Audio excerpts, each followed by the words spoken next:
where were you born and raised? I was born in Thailand. We, as a family, we moved here in the early 80s, and Chicago is home. Grew up here. Lived out west for a couple years in LA and San Francisco. How old were you when you came here? Oh, gosh. I think I was like Okay. 4 years old. Wow, yeah. So my earliest recollection is, I mean, it's covered right now, but I have a scar on my forehead. Yeah. And that's from my cousin. Like, we're in an apartment on a tricycle and just ram my head into like the edge of a table. Oh my God, yeah. Yeah, so that's like probably my earliest memory. Everything before that, I probably did not remember because of that casualty. But yeah. So How much time did you spend in, you said LA and San Francisco? I lived in LA for about a year, and San Francisco for about a year. Oh, okay. Yeah. And all very young age too. No, I was like 18, 19 at that time. So kind of still youngish, I guess. okay. Yeah, it was my coming of age period. And I was like, screw Chicago. I'm going to go out west. Yeah. What did you do out there? Let's see. Oh, I sold luggage in LA. Had a couple classes, but most of the time I just kind of enjoyed life and get to know people, different cultures, different social settings. And in San Francisco, I was kind of a stylist / personal shopper. Worked in retail for, majority of the time when I was there. Yeah. So, yeah. Yeah, I saw this background in sales, and then I was just like I was wondering, I was like, how do you go from sales to the kitchen, like, and not just any kitchen? Yeah. Like you went to one of the most demanding, like high level kitchens, right? Like this type of restaurant. Well, to clarify, like when I was, so I guess backtracking from the beginning, but thanks for having me today, by the way. Of course. Yeah. Growing up, I knew I always wanted to be surrounded by food. Like my family, we own restaurants. Our first restaurant was in the city, in the same location as Hermosa right now. What? Yeah, we've been there since '86. Wow. Yeah. Yeah. I saw a photo of it. That's really cool. Super old school, 3-story wooden building with like apartment units up top. Yeah, it was kind of scary at the same time because like it was over 100 years old, and when it rained or a heavy storm, the building would shake. Oh my God. Yeah, it would kind of sway along with it. So, so growing up there, that was like where most of our weekends were spent, as with most Asian immigrants that owns restaurants. I guess the children become the workforce at the same time. Yeah, of course. So we were there during the weekends, kind of helped out quite a bit. What kind of food did you guys serve? Chinese American food. Okay. Yeah, we always had our own separate things that we ate, but our menu was mainly Chinese American staples. Yeah. There was a few like Southeast Asian flavors tossed in, like a sour beef noodle soup or, Ooh la la. yeah, so things like that. Stir fried curries. Yeah. That's. So your parents grew up in Thailand? They were born in Cambodia, and they grew up, like all my older siblings were born and grew up in Cambodia. Yeah, primarily during like pre-war and during the war period. Like, Wow. yeah, a lot of them were teenagers during the wartime. Wow. So, they were super young during the wartime as well. So even during that time period, like our family's always been drawn to food. My parents had a super humble noodle stand in Cambodia.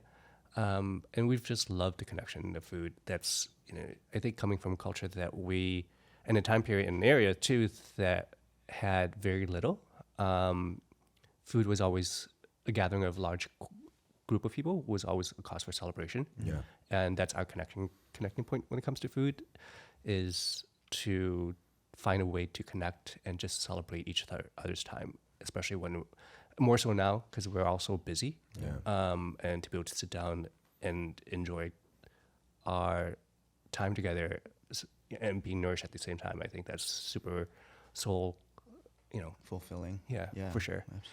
Absolutely. So I kind of recognized that, like that emotional connection from a young start. And I recall a conversation my brother had with me where it's like, hey, what do you want to do? When you grow up, I was like, I always want too strong with food. I was like, also from a purpose standpoint too, like everybody has to eat at the end of the day. Right. And, growing up, we always had these amazing flavors, amazing stuff that we ate. And then here's America, Right? Yeah. Hot dogs and Barb- Cheetos, yeah, barbecue sauce. Yeah, exactly. Which is great as well, but so sometimes very one-dimensional in terms of how we approach food. Right. So it's like I've always been very fascinated with flavors of other cultures and how it also, let's say Japanese food, for example, right? In the 90s and 2000s, that was like one of the huge topic of conversation when it comes to ethnic food wise. Right. And seeing how it's, Japanese American food gets integrated here, and the American perception of sushi at that point, you see these crazy rolls with freaking Every mangoes. colored dragon roll out there. Yeah. Oh my God. Yeah, seriously. But it's, some people find it blasphemous, but at the same time, it's kind of, you find the right flavor combo, it kind of works and it's tasty at the same time. It paved the way for a lot of our food, right? Like a lot Yeah. of other Asian foods that like made it to Exactly. the mainstream. And I think from flavor profile wise, Southeast Asian food tends to be really high on the funky level. A lot of fermented stuff. Fish sauce. Yeah, and I feel that Korean food have paved the way when it comes to the public's appreciation for more funky profiles. Yeah. It's the heat and the spice coming from kimchi. Still and stuff. paving though, you know? Again, yeah, I hear it. But we're seeing kimchi on every menu. And, 100%. You know what I mean? Yeah. Like, over the last, decade or so. Yeah. Like, we still get the occasional like, ew, kimchi, I don't do that, Yeah. So yeah. that's cool though. So I'm trying to understand. So like the restaurant being such a pivotal part of your life. Yeah. When was it that moment when you decided to come back here and get involved with it? When I got laid off from my last sales job. Okay. So again, go back. Growing up, like I've always wanted to be deal around food, but I was like, my parents always encouraged that we go try something else, do something else completely, and went through different phases and periods. Was super fascinated with fashion, apparel, retail, and did that for a number of years. And then I was like, oh, cool. I kind of like sales. That led me into, this is a very shortened version, but led me into car sales. However, now kind of reflect on my career, it's always been focused on kind of niche building culture sort of environments in terms of my professional life. So went to car sales and sold Mini when they first came out. Yeah. So it was a hot time. it was the hottest time. Like The Italian job, like definitely just. and prior to that too, Yeah. where you want a car, sure, it's a year wait. Yeah. It's a 6-month wait. What happened And- to minis? Like, how come they just disappeared off the face of the earth? I think they just came across a lot of QC factors, a lot of quality control issues with the brand. Wow. A lot of people loved it. Like they loved the nostalgia of it. Yeah. The kitschiness of it, but there was just a myriad of issues. It's the old British engineering factor, I guess. And Germans didn't really quite help when BMW took over. So They Right. kind of carried over with that. So sold minis for a while and kind of worked with that culture and understanding how that plays a role in the brand. And then from there, I went to selling BMWs. Did that for a number of years. At the same time, kind of rebooted my culinary career and attended culinary school for a little bit, Kendall, here in the city. Also worked at a kitchen while having a full-time job. Oh, wow. And going to school full-time too. So that was kind of pretty... Where was your first professional kitchen? First professional kitchen would be this place that's no longer around, Sage Grill up in Highwood. The chef I worked for, Greg Dara, absolutely amazing. And he really instilled this, like, every day, cook as if you're cooking for your mom. Like, if it's your last dish, that you're gonna make, go out with a bang. So it's like everything's always been just fundamentally driving into us that just have some passion and some love into whatever the process is. Yeah. Why Highwood? Like that seems like so far. Oh, were you working up north? No, I actually so when I attended Kendall, my first instructor, Laura Piper, she is now like one of my absolute closest friends, to which I call her family. Like we celebrate birthday together, and during it was the first few days of culinary school. I was like, yeah, I want to gain experience outside of a classroom. Yeah. Classroom is so theoretical that in this industry, it's all hands on. Like you either get that aspect from the beginning, which I guess I was fortunate enough to have seen that in our family growing up, how much hard work that needs to go into it. Right. I was like, oh, I want to see the kitchen. Like I want to be out there in the field. So she had reached out to one of her old sous chefs that was opening the restaurant in Highwood. Got it. And, we all kind of connect from there. Would you say that she's one of your pivotal mentors in your life? Absolutely. Or? Oh, okay. Oh, absolutely. Love that. Yeah. Yeah. Any issues, any guidance, like she's definitely the first. I assume she's been to your restaurant. Yes. Very cool. Yeah. Yeah. Were there like, what were the initial kind of chefs that were like, oh, these are the guys I want to work for, or like this is kind of the techniques I want to learn? Ooh. Was Alinea part of this? Well, yeah. So going back to that question of that, working in a high demand kitchen. When I was at the Alinea Group at Aviary, I was front of house. Oh. Yeah. So I did not cook when I was there. Even when I was at Next, it was totally all front of house. And when I got laid off from my last sales job that was with Tesla, I started working at the connecting point for me was like, all right, I have a basis when it comes to cooking and the operation when it comes to a kitchen, as to how we've done it. The key aspect that was missing for me was like front of house service. Yeah. And a friend of mine, she owned a restaurant here in the city, so I worked for her a little bit. Then worked at, and then from there, went to the Aviary and Next, and I think everything else is kind of history from there. Cool. Wow. Yeah. I was curious because I see, all these incredible wines that come into your restaurant, and now it's making a lot of sense. I'm like, how do you have a passion for wine, or is it just that you're on the other end of it and just like getting to enjoy these incredibly delicious wines that people are bringing into the restaurant? More so the latter. Okay. Yeah, more so the latter in terms of the. I appreciate wine, but I'm not as much of a wine geek as some of my friends are, and I love like hearing the stories about them. Yeah. Where they come from and who produced it, Yeah.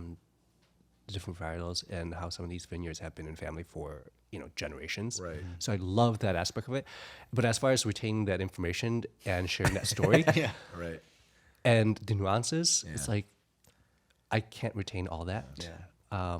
So it's become more of appreciation versus. Is there any styles and grapes or areas that you're starting to really enjoy? Like specifically, you're like, yes, someone brought in some Grand Cru Burgundy or something. Is there is there anything that's You can never.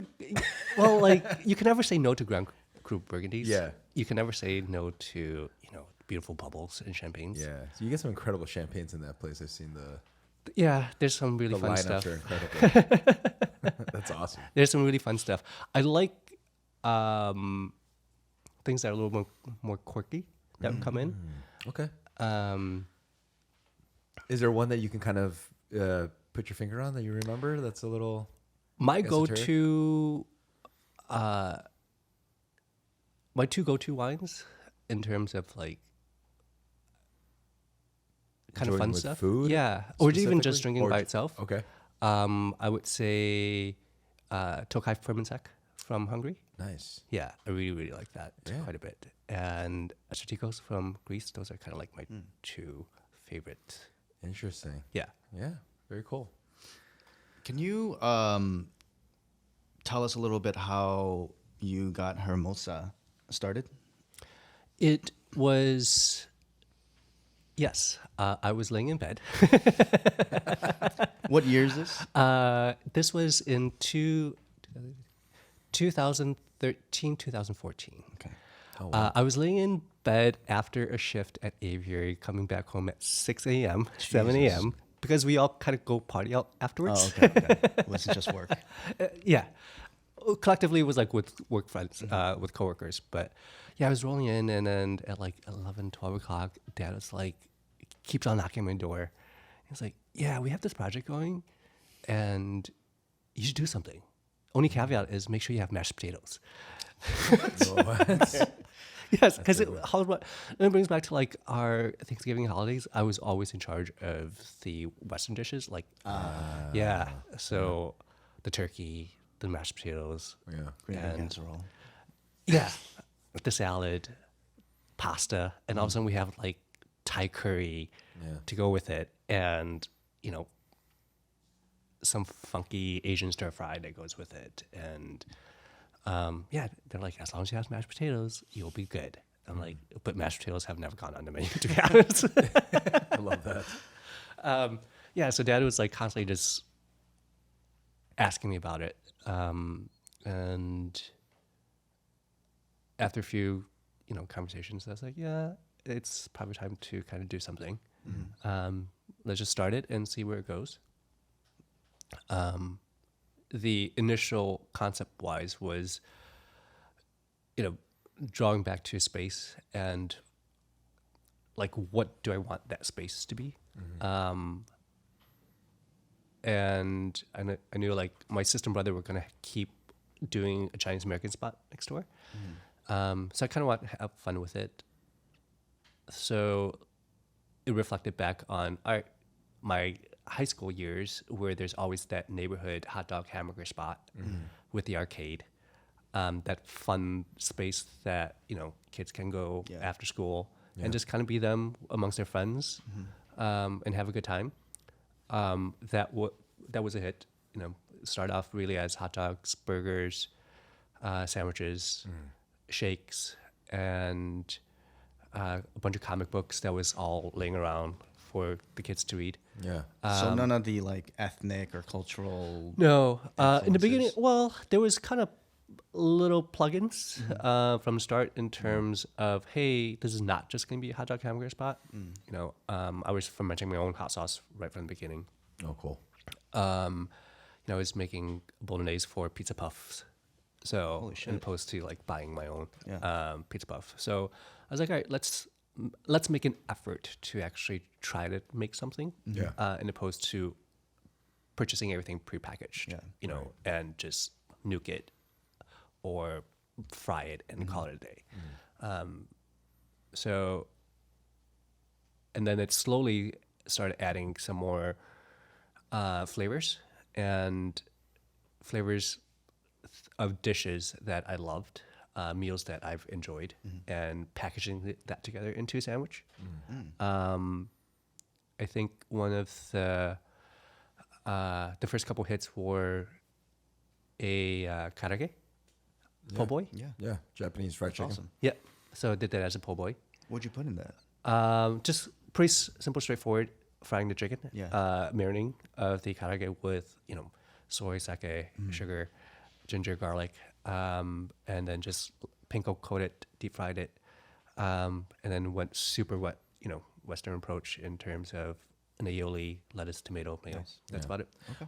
Where does this idea of like, can you sandwich it? Where does that come from? Like, Oh, well, I think it's instinctively seeing how many of us kind of package our leftover food, from, you have your big holiday meal okay. Yeah. and you're rummaging through, you see uncle right there and rummaging through the refrigerator at 4:00 in the morning. Right. It's like, hey, here's a sandwich with all these leftover stuff that we put together. It's like, all right, cool. We're always having our family when we eat. there's always abundance of leftovers. Yeah. So we usually put on rice with fried egg. And it's like, all right, let's turn to sandwiches instead. Yeah. So we had char siu pork on the menu. Yeah. Kind of throwback to the 555 from Seven Treasures. Nice. That's like my old my younger clubbing days. Yeah. Yeah. So kind of throw back to that. And then did bulgogi. Sandwiches. Sandwiches. Yeah. Did a bibimbap. So basically I love all that. the stuff from In the bibimbap bibimbap, inside of a sandwich. inside the sandwich, including the fried egg. Yeah. Yeah, all the banchan and everything too. Rice too? No rice. Okay. No rice. But all the other fixins. All the other fixings. Oh, Yeah. Can I ask you why the name Family Meal? It's Family Meals started as a result of COVID, and it's intended to be a space where we all can just reconnect for a moment, comfortably, where it's just your table, one table night, and time stops. The shades get pulled down. There's candles, one neon light, but it's a place where you can just lose yourself in time. I love that. And I feel that's kind of the approach of service and the approach of like a space that I want that to be. Yeah. Love Yeah. So like, how did you? I mean, you're making sandwiches, right? And this is what, 7 days a week you're doing this, or Previously, it was like 5, 6 days. 5-6 days a week, Yeah. and COVID hits. Yep. Right, shuts you down, and then so where was the inspiration? Because like I think you're downplaying what it is. Like, we've had some of the greatest culinary minds tell us the one place you need to go to is Hermosa. Yeah, absolutely. Thank you. I'm telling Yeah. like titans in this industry are saying, hey, this is the place you go. So Thank you. I don't think it's as lightly as you put it, but so where I feel like, I don't know, like what was the inspiration? well, where was the But maybe in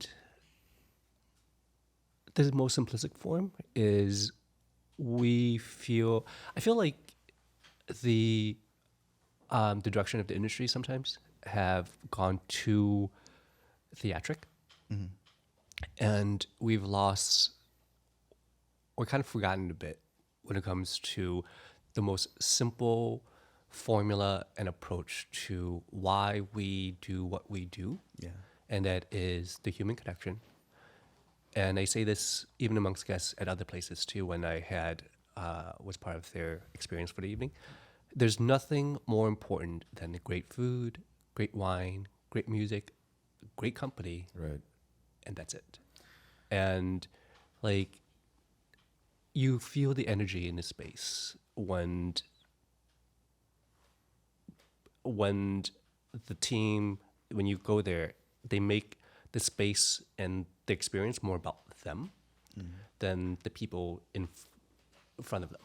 Interesting. You know, like I've dined at some wonderful Michelin star places, and everyone feels as if they're on the podium. Yeah. You know? It's a little soulless. Yeah, and it's like and it becomes this translation point between the chef, the owners, and the guests, and that middle whoever's translate and tell that story. They can either overthink it, or they make it so it's just so. All right, it becomes a repetitive show of every single course that's going to come in. Yeah. You get to see what the formula for that show is, and it's very. It's like you're going to watch a speech every single time, and it's like, you know, for me, I wanted to create this thing where let's just really go back to the core, the roots, Yeah. and why, you know, why we really kind of get together to begin with. So Yeah. So if I get this correct, it's like high level cuisine. Like there's a lot going into your food, right? Yeah. I mean, we wouldn't be getting like the criticism and feedback that we've heard, like, which is incredible. Thank you. But you're trying to put it in a more casual, a little bit less, a little bit just basically more casual, a little bit more like thoughtful experience for your guests. I love that. And I just wonder, but also like this sense from a diner's perspective too, where sometimes you go to a place and you feel as if you're dining at a temple, right? And you have to be feel quiet. Yeah, totally. And like be mindful of the other guests and be mindful of the space, be mindful of everything. And it's like, yes, we should be mindful, but you should be you at the same time. Yeah. You know, like eating at Hermosa is, with family meal is, you're really eating with your family. Yeah. Where if you want to dive into it with your hands and you get hands dirty because, you're like one of our courses on the dish is this saucy coated lobster that you just really have to, it's lobster that's cooked in crab paste and grung and garlic. What is gurung? Oh, it's the quintessential herb paste for Cambodia. So the galangal, garlic, turmeric, lemongrass paste. Oh wow. Yeah, so it's the lobster is broken down into 8 pieces, 10 pieces off the top of my head, and it's super saucy. And here's a bowl of lobster. I love that. Just want people to get in there and Yep, and it's shell on, but it's delicious. Yeah. People are licking the sauces off the shell and trying to eat the shell on top of it, and they're licking their hands. And like by the end of that course, it's like, here's a new fresh linen because now your linen is all yellow from the sauce. Yeah. So it's, but to be in a place where you feel comfortable and you're laughing about it and you're quiet about it and you're still like enjoying it. It's like that bone on a tomahawk. Right. It's like you just want to gnaw into it. Yeah. And you want to be able to enjoy it because it is damn tasty. Right. Yeah. And feel comfortable to be able to do it. I think I just like hearing you talking about that experience of like how generally speaking, I think most people go to these like incredible Michelin star restaurants and they feel like that exactly what you're talking about. They're like, oh, I gotta be proper in here. I gotta be quiet. I gotta I'm just like so the opposite of that when I go and eat. Like I'm loud. I'm like engaging with the staff. I'm usually drinking and having a good time and. I wish that it was a little bit more inviting like that, for everybody. I think just because I work in this industry, I kind of have that, like, I'm going to have a good time no matter where I'm at, attitude. So, yeah. I mean, if you're going out to have a good time, it should just purely have a good time. right. And just enjoy it. So can you draw the space for our listeners a little bit? It's a very Super small. small. Super small, about 500 square feet. So the size of most people's, bedroom, yeah. right? Yep. Like a large bedroom. Large bedroom. Yeah. Exactly. With a just a little partition. The dining space is about the size of a king size bed. Yeah. So love that. yeah, let's say a king size bed and a full size bed kind of put together. That's the dining space. It's one table currently that seats up to 8 people. On the wall, one side of the wall is a floor to ceiling comic love pane. that. Yes. Why that page? Why that? Growing up, Saturday morning cartoons, X-Men's, and Yes. those are all the genre of the X-Men's from that period. So you see Storm, Wolverine, and there's Spider-Man that's kind of tossed in too. But and then there's the Hulk that's also tossed in. But it's like Marvel of visually of when I grew up with. And there's an old Coke machine there as well. I love that one. Neon lights, one neon light that has the Hermosa logo on there. Plants adorn the whole place. I have a ton of spider plants that just keeps on multiplying, and I need to figure out what to do with them. We'll take some. I will gladly pot some for you. We've got our own propagator already. So I love that it's like just lined with beautiful stemware in there. It is for somebody that's like first walking into this space, a little bit to take in. It's like you've got this like Yeah, I guess like also for us, like we're hearing like wow, like from these people with incredible palates and work in these high end kitchens, and they're telling us this is one of the best dinners that they've ever had. And I walk in the space and I see exactly what you're describing. This like small intimate table. Yeah. And I see this beautiful stemware on the left. I see that old Coke machine. I see the comic book wallpaper. And I'm just like, what is this place? And I'm like picking up a delicious Cambodian fried chicken sandwich at lunch. And but it's really, really cool and inspiring to see. I think to see what you're doing. I think you're at the forefront as among others that are taking this idea of this like incredibly elevated and thoughtful cuisine with probably I'm assuming a lot of touches, like probably way too many touches, but inviting people into this like nice, comfortable, intimate space. And so I'm super excited to try this out. Thank you. You're booked up for the rest of 2022 though, right? Yes. Oh my God. Okay. Yeah. If you guys want to try it, sorry. It's a weird. It's weird in terms of how I've had to reapproach it. Given it's only one table a night, it's not the traditional, hey, let's go on the reservation and see what time you can go in, and there's multiple seatings available. Yeah. But I mean, that's kind of changed now a little bit with lunch that I've offered. But as far as dinner service wise, I like to continue the parties.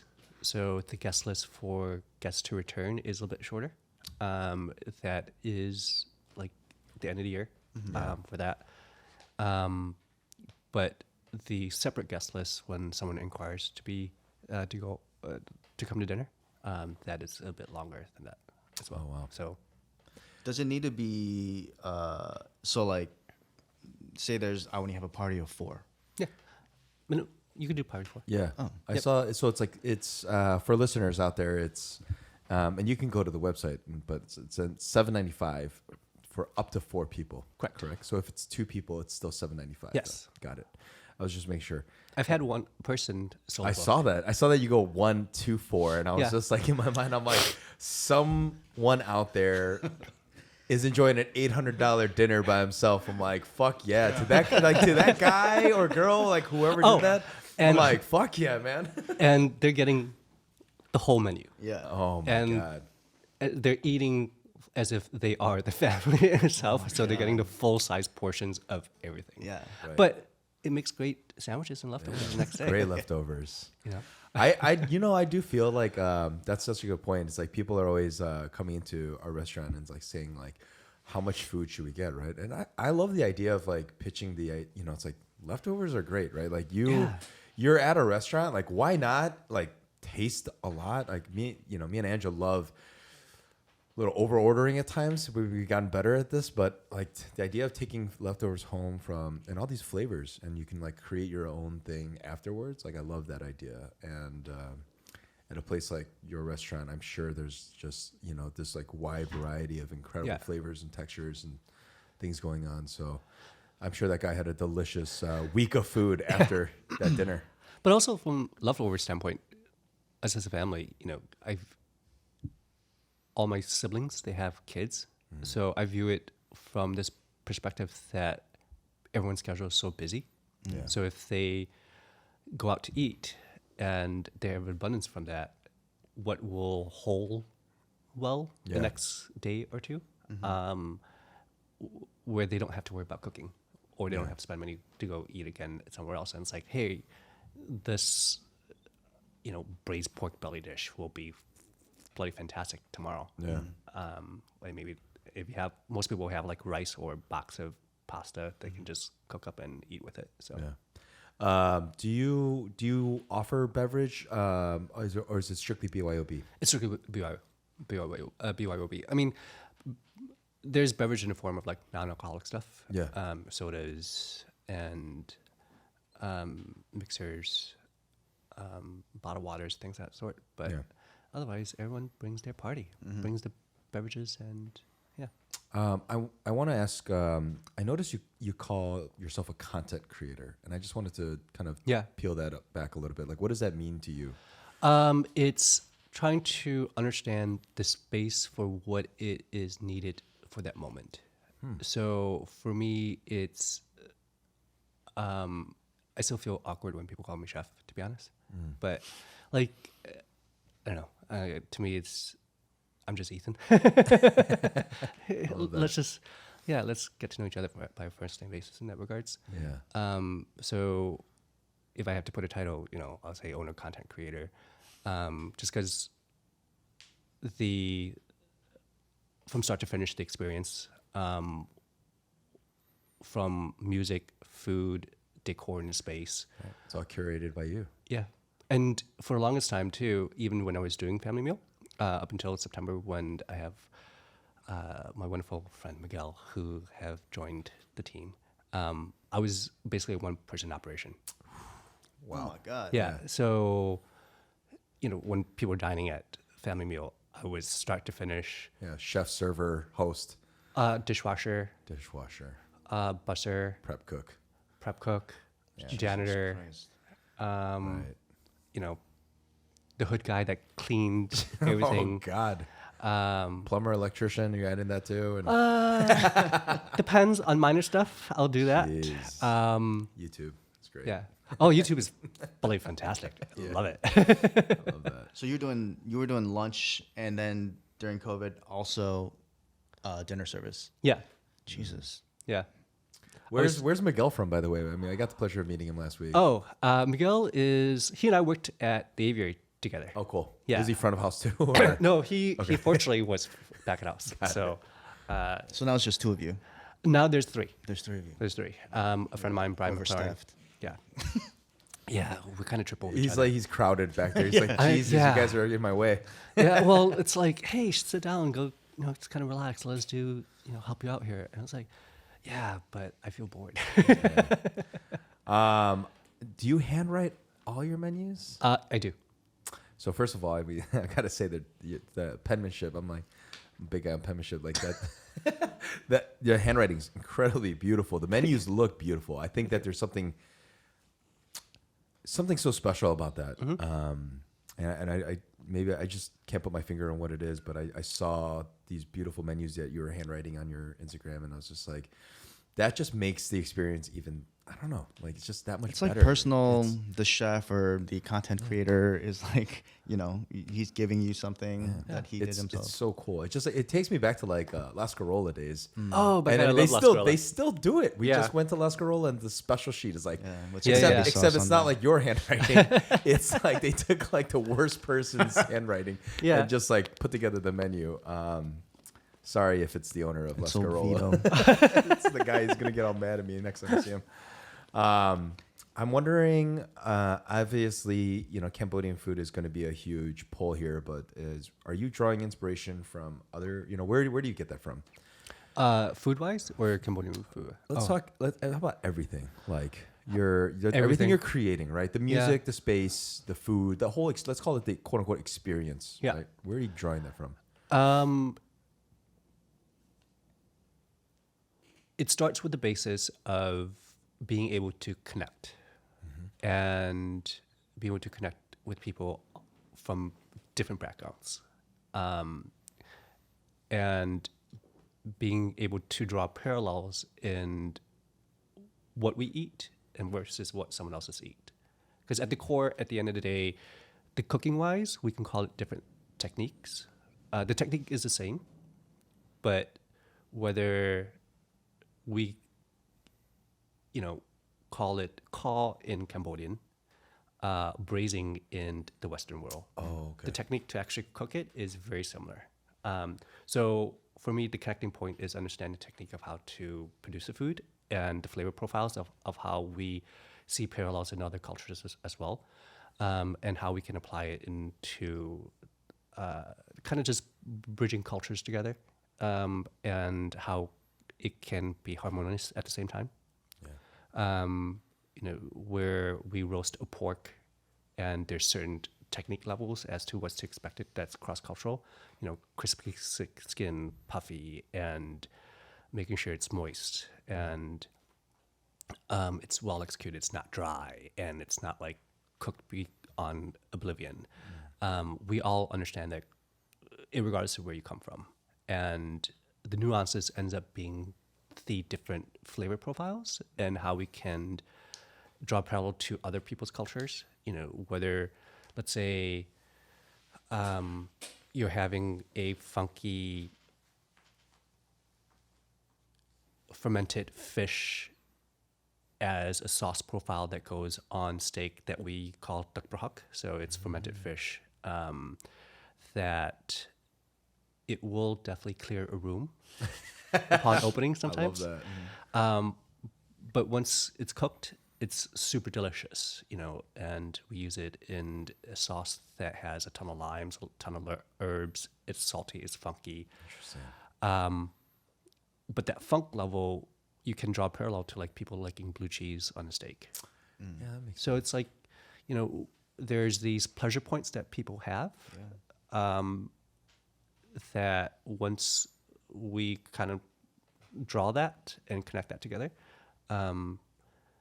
the inspiration for the food kind of segues from there.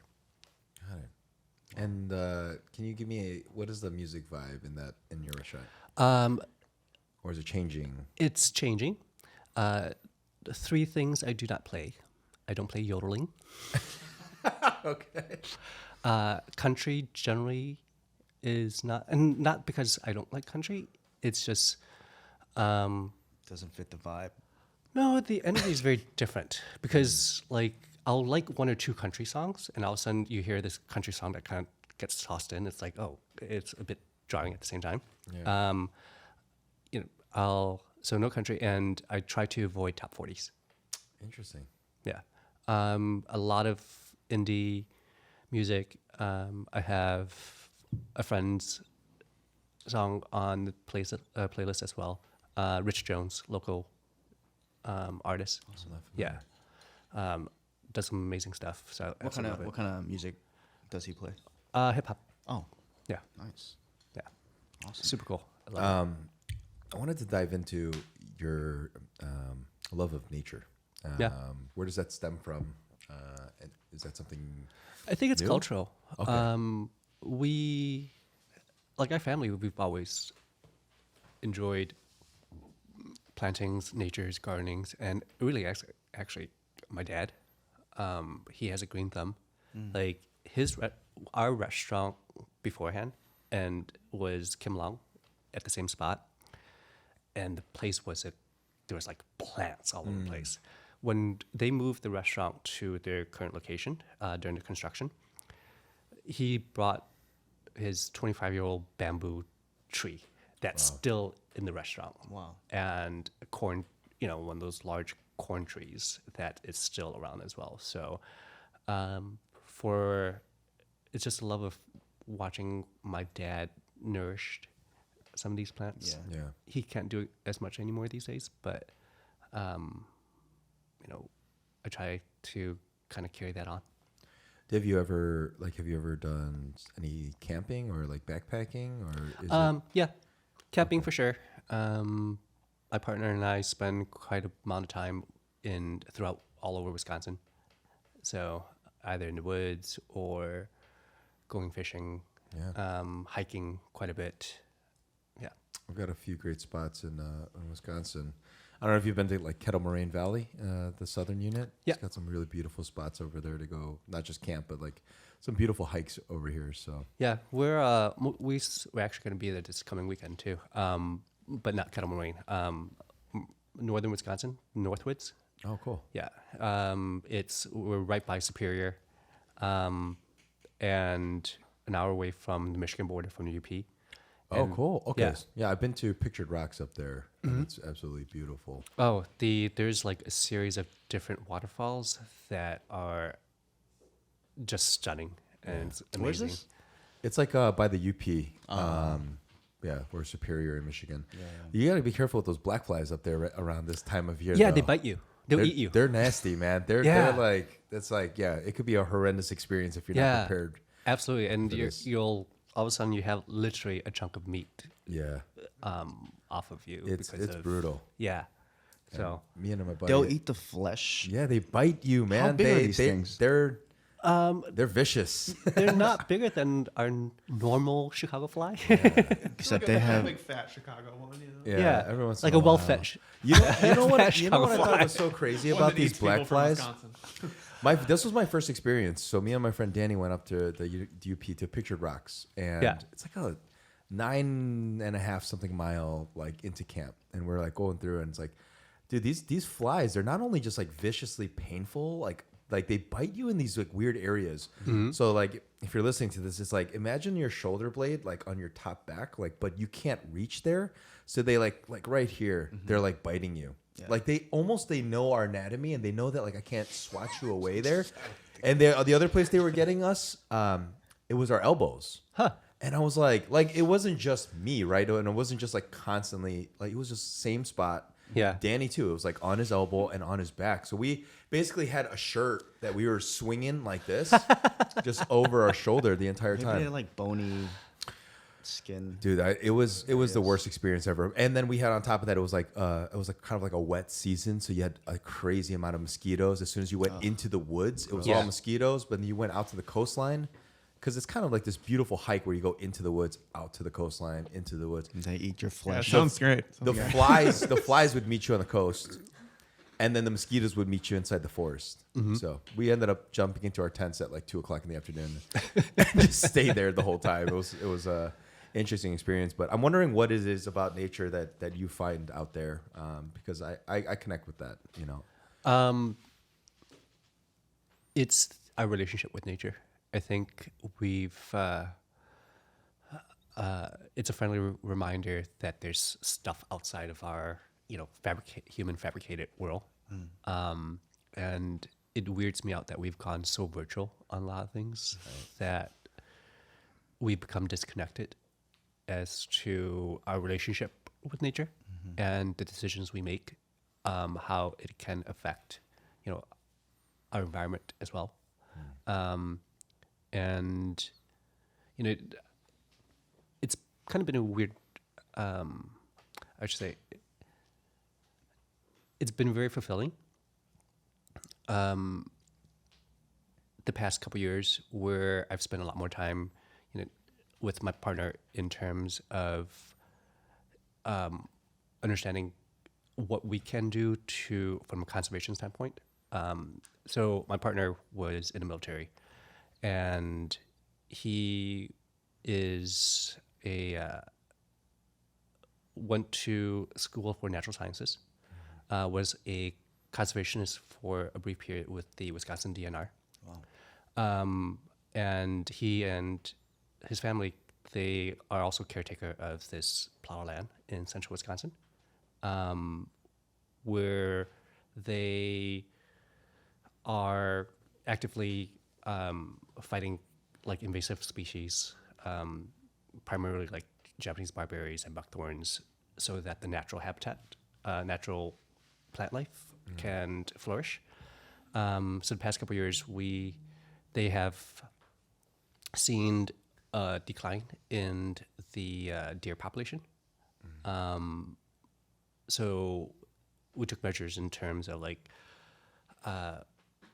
clearing old trees so that the understories can revitalize, and there are new shoots that come out from these old trees. It's kind of like they're regenerating itself. Yeah. Plus other plants, bushes like raspberry bush, wild blackberry bush as well. They've started to also pop up, and within the past 2-3 years, we've just seen a larger area of new growth. And coincidentally, this past year, we've seen also an increase in deer population. That's awesome. Yeah. So really it's cool. it's understanding how we can play a role in in kind of revitalizing an area, Yeah. versus being stuck in this virtual world where it's like, oh, we're in Meta now, or whatever the case may be, and there's this other part of the world that needs to be kind of taken care of, I guess. Maintained, and yeah, because you're right. Like we've lost sight of our connection to nature. We're so like disconnected from where our food comes from. Yeah, and it's very much Like we're talking about, people don't even want to look at full primals of beef anymore, right? oh Right. yeah. It's fucking crazy. I went to the market and like someone asked me, "Oh, is that lobster alive?" I was like, "Yeah, it is." And she's like, "Oh, shame on you." I'm like, "Hello." Yeah. Like, are you, What kind of lobster have you had before? exactly. Like, Yeah. there's a process that has to happen. Right. I mean, Yeah. clearly you probably want to eat, and I'm sure It's not like malicious. Do you We're not guys, like, do you guys "Fuck believe in lobster." killing the lobster first with a knife, or do you just chuck it in? Ooh, good question. Yeah. I kill it first. Good. Yeah. I don't actually care, but good. No. man. Well, I kill it first just because I do. I mean, I will not throw it into a pot of boiling water. I just don't find that technique to be tasty. I wonder. I'm sure Elton Brown has done like a Good Eats episode on that, like to see if there is a difference. Yeah, I Do you guys wonder. do you believe that there is a if I went knife and then into the water versus just right into the water, like that, you guys would say that there's a clear difference there, and I think there is something about the chemicals that are released under trauma before death. So what's more traumatic? That's what I'm stabbed saying. in the head or chucked in boiling water? It's more sudden though. The Yeah, versus that's fair. no. That's what that sound is. that's terrible. As I'm staring I'm not at laughing it, at that. yeah, as I'm staring at someone's gonna it crucify before me. I, Right. yeah. Just kidding. Dude, we could use some PETA drama, dude. You know what? Followers, man. I have to. I want to dive into this because I think it's so interesting that we're coming into a culture of I don't want to see the head of the fish. I don't want to see. Oh, yeah, you get a like, head on fish. I don't want to see that Yeah. connection to something that was once alive. Right. It's like we're as humans we're so easy to be like I go to a beautiful pond and I see or a lake and I see all this fish. I'm like, look at all these beautiful fish, you know. Yeah, And they'd then be so tasty on the they're plate so right now. beautiful. It's like, and then all of a sudden, like when it's dinner time, it's a different thing, right? You're like, Yeah. this is food. And Dude, that's and- just people love packaged stuff right now, man. That, like, to take that a step further, the thing that drives me crazy is the grocery store where it's like pre-packaged, like cut celery or something. Oh, Yeah. You're just I like, know. holy Yeah. shit! You can't do You don't this. have a knife, like Yeah. we're talking about like 30 Celery. seconds of work, like whap water. Exactly. I It's would argue, painful. what's crazier, pre-sliced celery or fully microwavable dinners, right? Like the Hungry Man stuff that happened in the boom. like, Prepackaged celery. that's crazier to you. Yeah, prepackaged mise en place to me drives me crazy because like literally that is your fundamental as to being self-sufficient. That is your fundamental. Hungry Man, it is like prepackaged stuff. It takes 10, 15, 30 seconds Yeah. to chop up an onion. Hungry Man is composing a whole meal for you, Yeah. where sometimes it's a solution to people who may not have time for it or don't really know how to cook. So I will Forgive the I will microwave forgive, yeah, dinner. Okay. because it is really now condensing a large time period into a couple minutes in a microwave. It's not good by any means, except for Salisbury steak. I'll still go to that. And taquitos. I'm trying to remember Love like my taquitos. favorite like microwave dinner meal Oh. back in the day. I don't think it was Hungry Man. It was like something else though. Yeah. I don't remember. But I grew up on that stuff too. You know, like the one my with a penguin on it. my parents were working. You know. Yes. There was a penguin one. Yeah. What was that one? I remember the penguin one with the corns and the Yeah, there was always like some beans. sweet corn. Yeah. The mashed potatoes were always like so grainy and stuff. Yeah. And then a brownie that was like 1,000 degrees. Yes. Yes. I definitely know that one. Oh. And Stouffer's lasagnas. Yeah, I Yeah. loved Stouffer's. Chef Boyardee was like, you know, my personal chef growing up. You know, that was good stuff, man. I The mean, Yeah. Stouffer's like French bread pizzas. Those still Yes. they're pretty good. I still seek that out once in a while. Tomato sauce is like so sweet. It's like a sugary Yeah. Campbell's tomato soup. It's so I funny. love that. Like see 'em at Do you? microwave lasagna. I noticed you enjoy Korean barbecue. I do. I have two things. What's your favorite like meat of when you order Korean barbecue? And what's your perfect sam? Like, how do you build your sam? Oh. I think Mine would just be the lettuce, kalbi, raw garlic, Marinated kalbi or non-marinated kalbi? marinated, Okay. raw garlic, jalapeno, and the bean paste. That's it. Keep I it keep- simple. Oh yeah. Simple. Like if you can't execute that right, God bless you.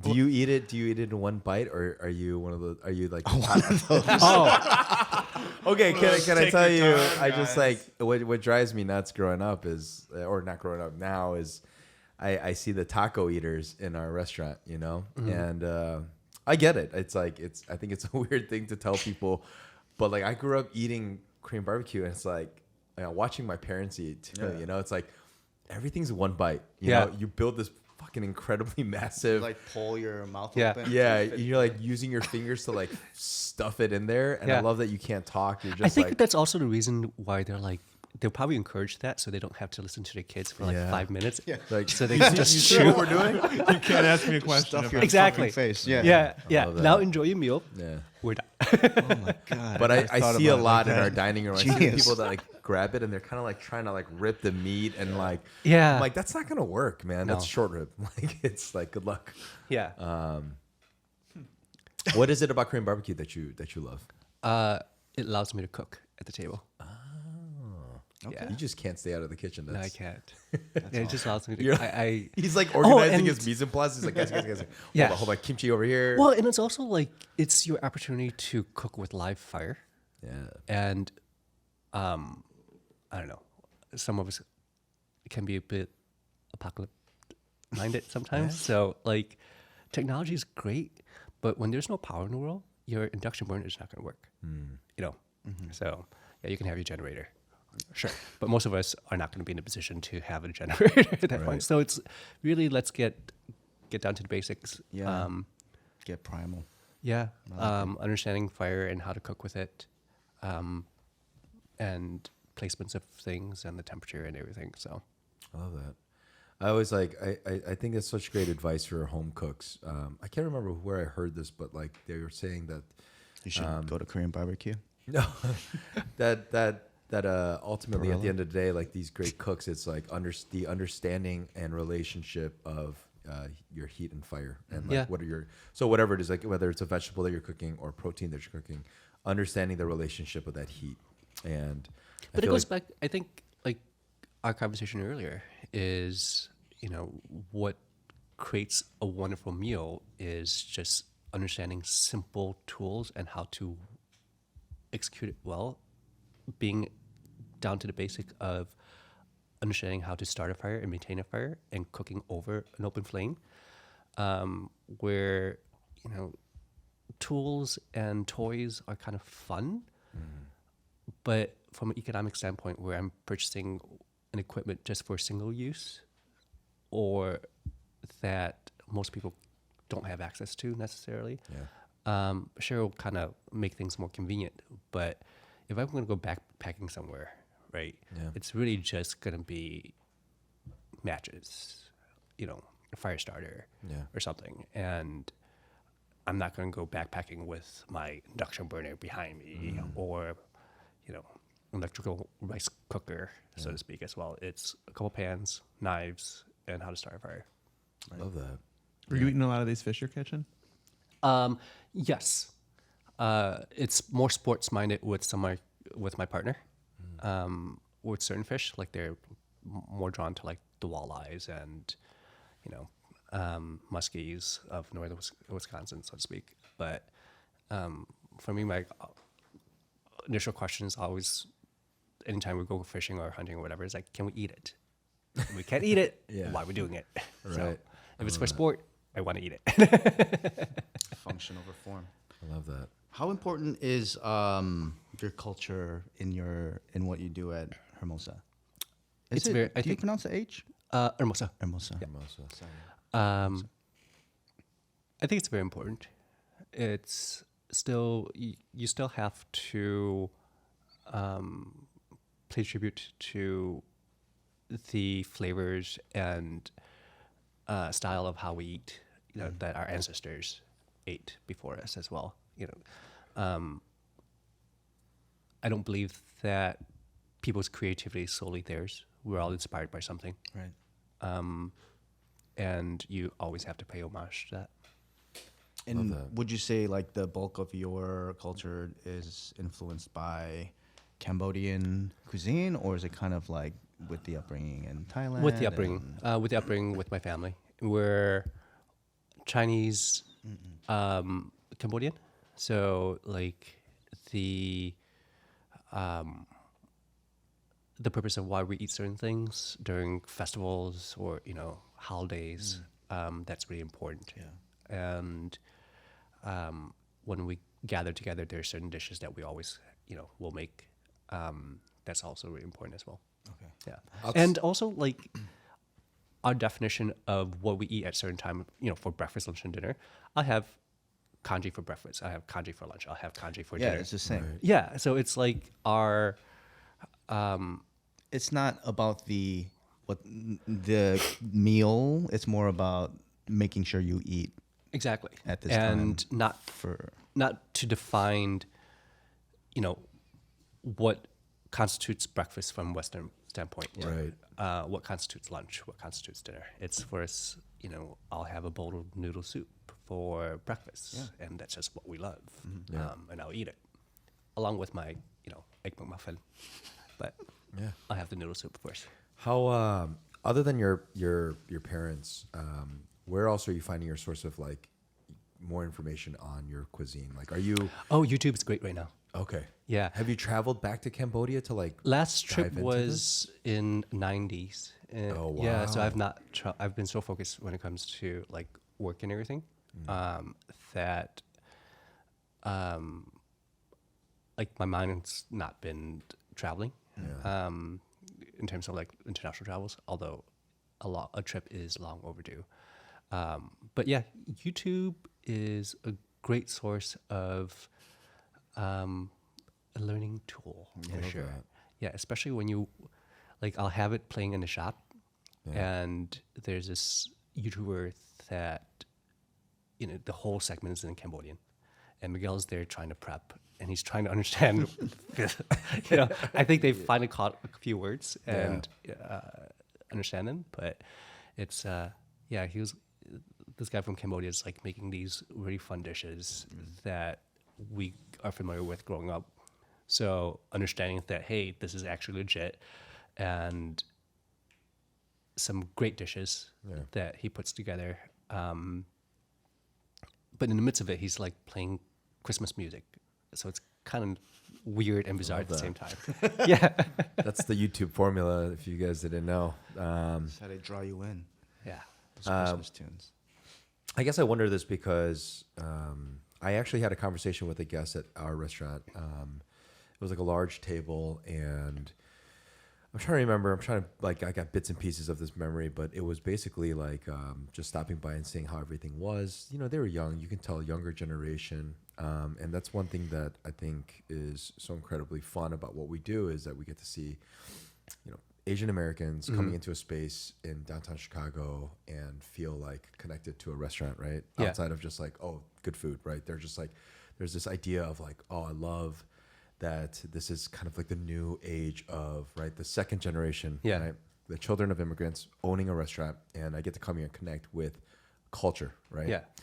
And he says, I'm not Korean, but I love what you guys are doing. I said, where are you from? And he's like, I'm Cambodian. And he's just like, there just aren't Cambodian chefs out there doing like this type of restaurant. He's like, outside of one. And he's like, it's Hermosa. And I was just like, what the fuck? I was like, that's crazy. He's like, yeah. He's like, I just don't have. He felt like just there was like a lack of representation in Cambodian food, And I think that, even asking you, like, are there other Cambodians out there doing like the second generation of Cambodians in this country? Yeah. Pushing that and preserving that food and the culture and cuisine there. Oh, for sure. But more so in the coastal cities, Long Beach and Lowell, Massachusetts.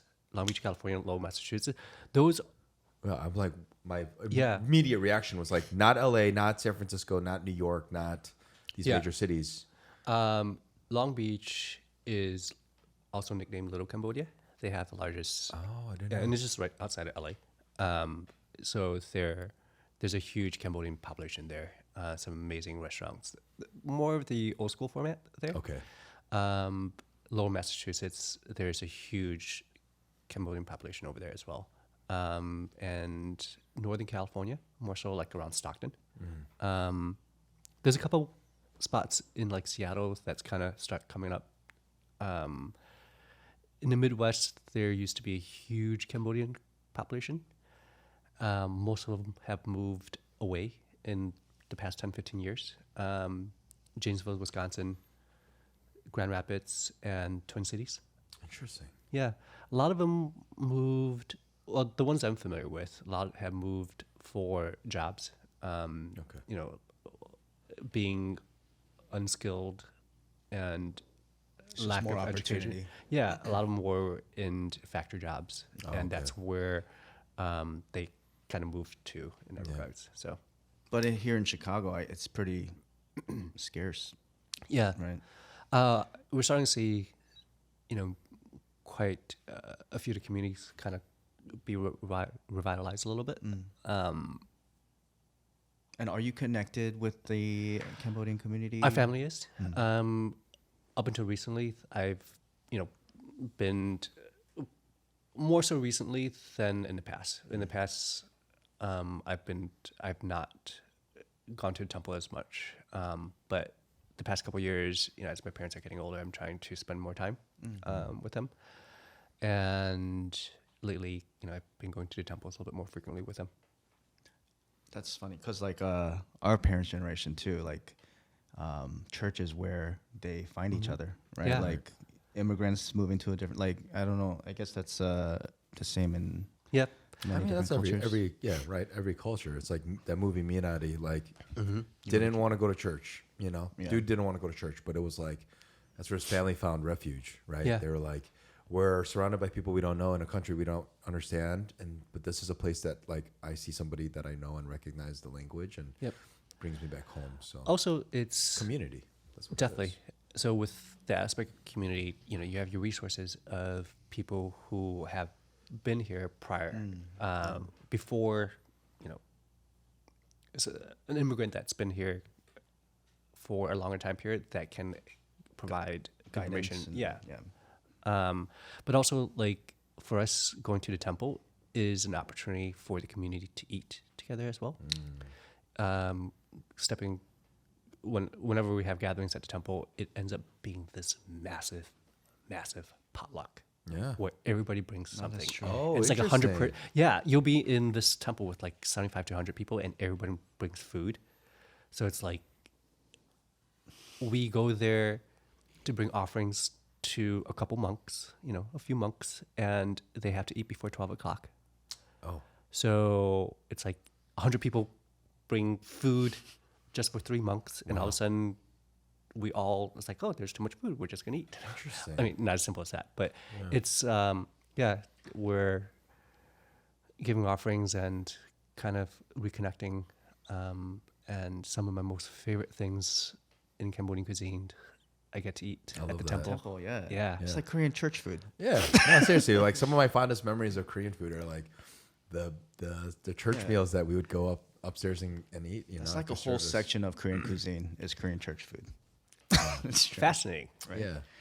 Yeah. What does the future look like for you in restaurants and Well, I see a hearth. I'm gonna just throw this in there that Hermosa's needs a hearth because like just based on what we've been talking about, I don't know.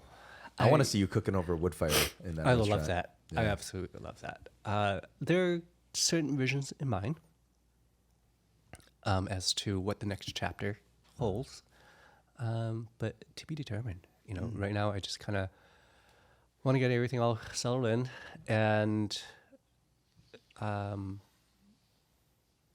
have the team kind of all get settled and try to find balance again. Wrapping up a couple projects and take a moment to breathe. And then we'll see. We'll take it from there. It sounds like you've got this balance already. I mean, at the same time, in the beginning of our conversation, I'm just like, oh my God, this guy is just killing himself, you know. But just after talking with you, it seems like you've found a way to manage it all, and I feel like this is an industry where people lose sight of that real quick. Exactly. And it's, I would say it's accumulation of 20 years of experience to understand business and understanding, you know, how to build a brand and building a culture. That coupled with, you know, when the pandemic happened, it was like, I guess there was this enlightening moment where I was like, all right, what do I want to happen coming out of the pandemic? And for me was, I would like to have ownership of my time again. Yeah. And be able to find balance in doing that. And I think socially too, a lot of people are more on board with that, where it's like, I don't know, maybe this human caring connection that we all kind of have, where we don't feel that people should be working as hard. I mean, they still should work hard, but to be a point where they end up enslaving themselves and, you know, killing themselves in the process, like I don't think anyone should be doing that. Yeah. So But it's like, it's hard to be able to find that balance. Oh, it is. You know, like Tom and I, we've been doing this for, you know, however long now, and Long time. yeah, and we still find ourselves just like fucking like stretching ourselves, you know, like I think sometimes, and for absolutely on my same part, and I think it gets to a point where we have to be comfortable to say no. And not saying no because we don't want to do it. It's saying no because we cannot dedicate the proper energy, resource, and time into doing it. Right. And to do it, to just simply do it, the result, you know, nothing drives me more crazy other than if I am put to task to do something and the result is subpar. Yeah. Yeah. I'm like hopeful that everything in your future is, you know, incredibly successful. Thank you. But I wonder how, you know, just based on what I'm seeing with like some of your posts, and your OCD on like, I want my cooler to look like this. I want my delis labeled and cleaned and dried. And it's like, how, like, because we understand this, right? Yeah. Because we're in that same position. Like, we wouldn't be here today in the position that we are if we weren't very specific and detail oriented about our work, right? So all of us in some way have these like obsessive, compulsive, like, you know, things about our work and our craft. Yeah. The hardest thing I've learned, like the ultimate level of leadership, is like learning to let go and trust, right? Like, Yes. that's got to be very difficult, you know, when you're very specific about these things. Like, do you see that in the future? Like, how are you going to let go of some of that control? I think the huge thing is to understanding what is the result of those OCD, what those OCD can be a result of, or like what would it, what's the purpose of those OCD? If the OCD is simply for aesthetic and personal joy, then it's kind of, you should seek help. yeah, definitely. But if the OCD is, there's an objective to it. Okay. Meaning I like that. that the placements of products needs to be a specific way. The labeling, you know, that's aesthetics, but the placement of products needs to be a specific way so that the operation is as efficient and productive as possible. Yeah. I will gladly accept that OCD Got it. because from a business standpoint, it needs to be productive. It needs to be efficient, so that we can execute task in the smallest time possible, and we can enjoy something else outside of the work time. so that sort of OCD to ensure that we're not bumping into each other, that are the time that requires to, to prepare a dish, to go grab an item, where we know things are where they should be in specific spots in the coolers, in the pantry, that I'll be obsessive about all the time. But when it comes to, do you want this color floret or do you want that color floret? I really could not care. I love that. What is something that we mentioned your mentor earlier today? What is something that you've kind of held from her till this day, like some type of advice that she's shared with you? Oh, too many, so many. Is there one that stands out maybe more than on a like that you think about almost on a daily level? It's for her. It's always been encouraging. She's like one of the biggest cheerleaders that anyone can have as a mentor, and provide guidance and have access to resources and tools to get to know you, to kind of help us in our process.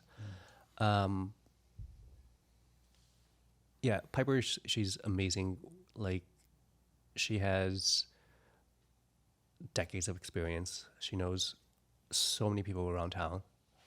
But the biggest thing I learned from her is to basically really be a cheerleader for someone who is trying to make it in this industry, and try to give them clarity in their process as well. Dial back from the emotions of like how grand they want their experience to be, and just make it certain there's a realistic point. And I think from a mentorship, that's really important. Very cool. If you were to share some advice for someone that's just getting started in this, or maybe not even cooking, right? Maybe it's just in their craft. What kind of advice would you share with them?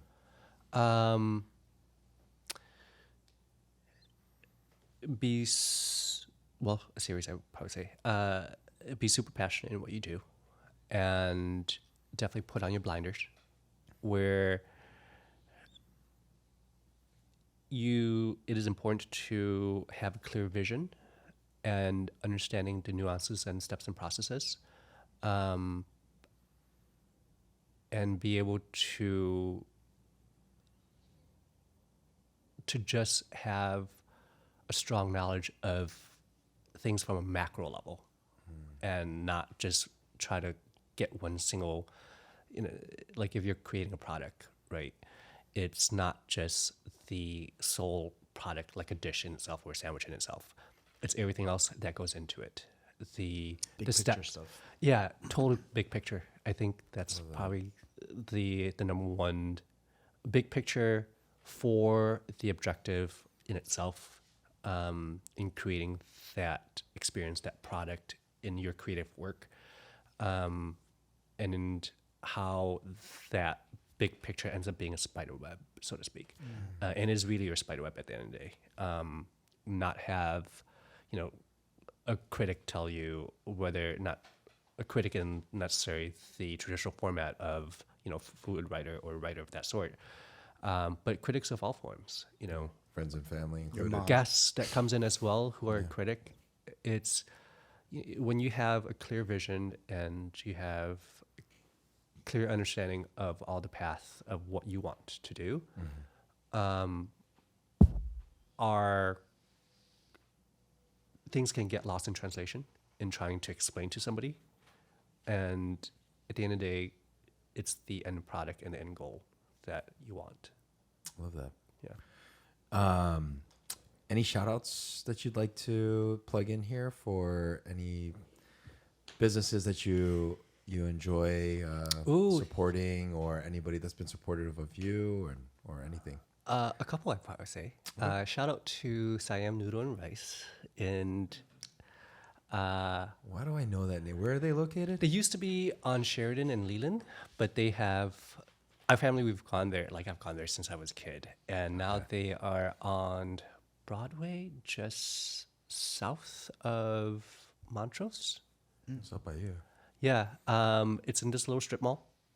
They're like Thai food and home cooking Thai food that's been